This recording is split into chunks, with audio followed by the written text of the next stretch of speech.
Welcome to Mystara. Let me ask you a question. Have you ever heard of Zaztam, Rary the Traitor, or Stradvan Zarevich? Lightweights. Lightweights, the lot of them. None of them contain the evil in just the first knuckle of the pinky of today's subject. When villagers want to scare each other, they tell Dark Lord stories.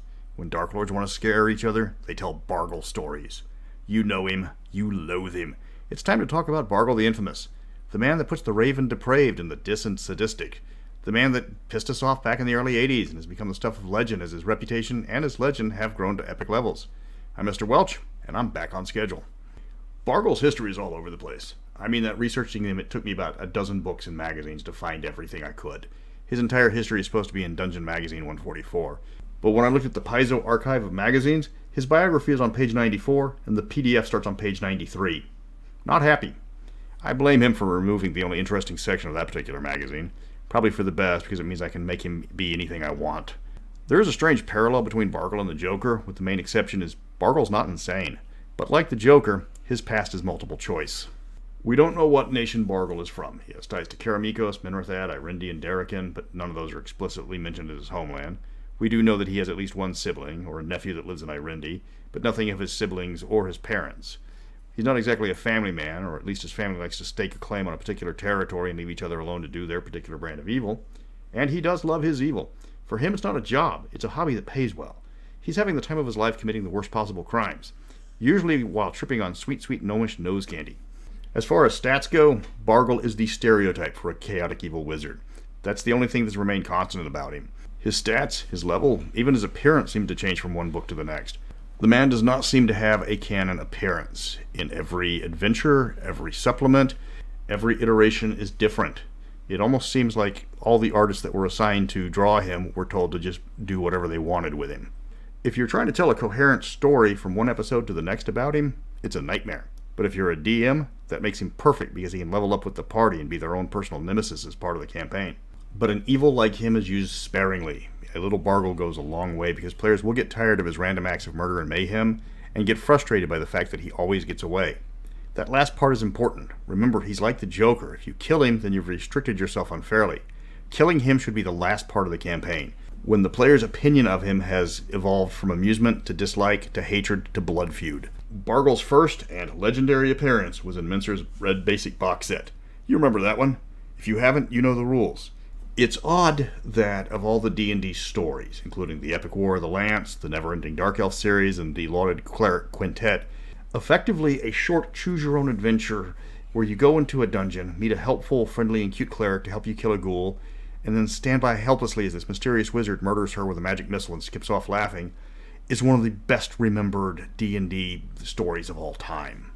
And what turns the knife is if in the story you fail your saving throw, you help him loot her body. It was a jarring welcome to D&D. It was cruel, and it had the effect that the writers couldn't have possibly dreamed of. It burned itself into the social conscience of D&D players for decades. The canon we do have for Bargle is mostly contained in the Karamikos Gazetteer, where we learned he stole his spellbook at the age of 14. The fate of the wizard he stole it from is left to your imagination. At some point, he joins up with Ludwig von Hendrix and convinces him to appoint Bargle as his court wizard.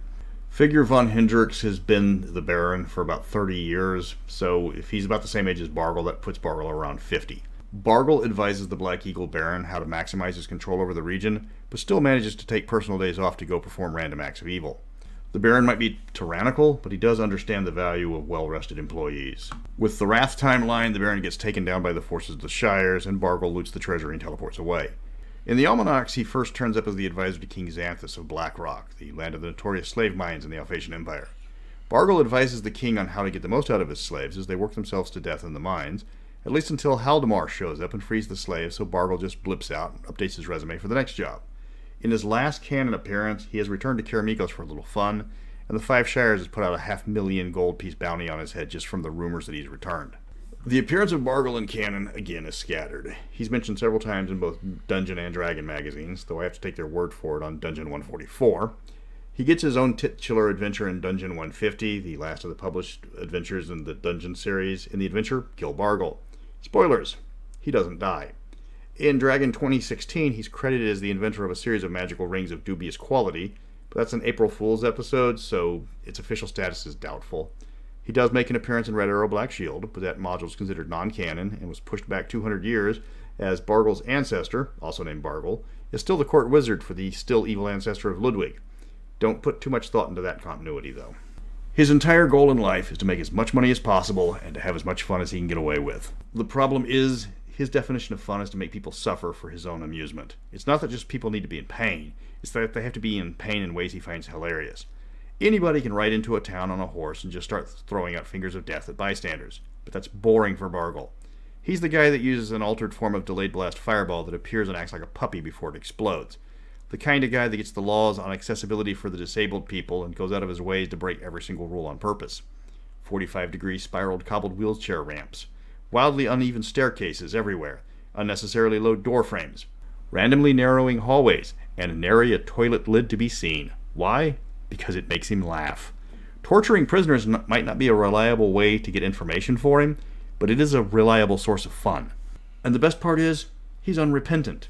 He's not looking for redemption. He's looking for a good time. He doesn't care who he hurts. In fact, the more innocent the victim, the funnier it is for him. He loves slapstick comedy, but only if there's a body count at the end. He prefers spells that trick the targets, especially if it tricks them into doing something horrible or suddenly finding themselves on fire. The key is audacity.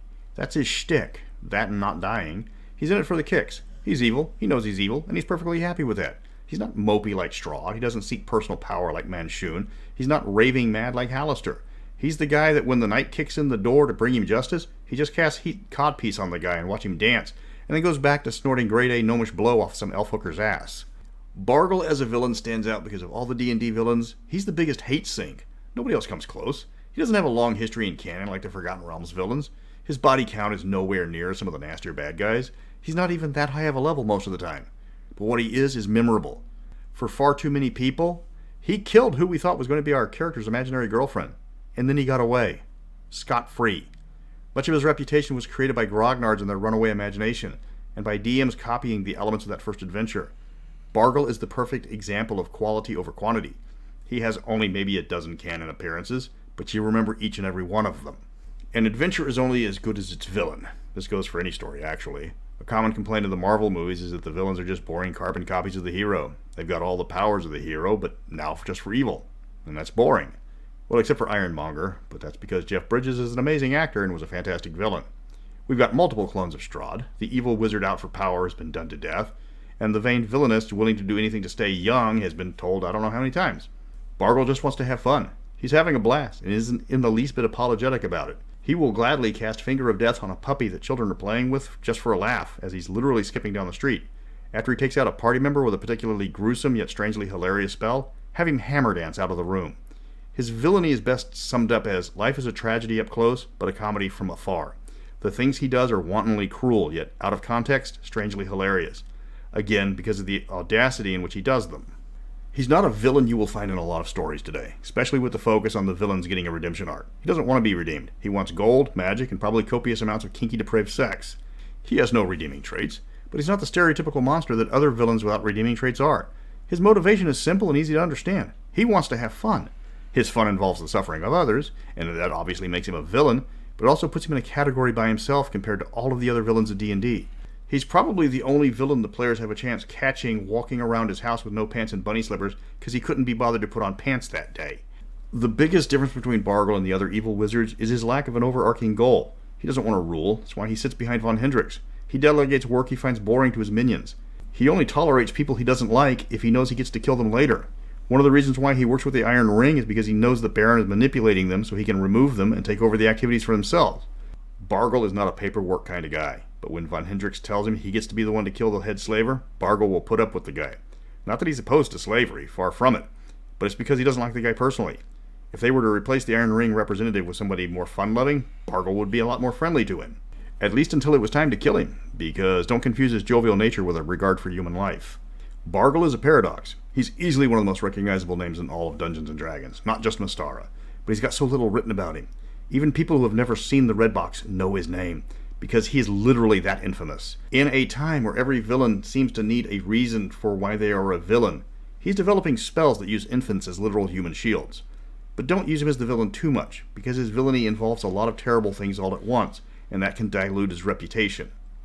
Next week we are looking at an aspect of Mystara that sadly never got expanded upon because it was an awesome idea, the spirit world. The spirit world, a shadowy reflection of the known world that surrounds Mystara and occasionally leaks through. But until then, remember, Bargle did nothing wrong.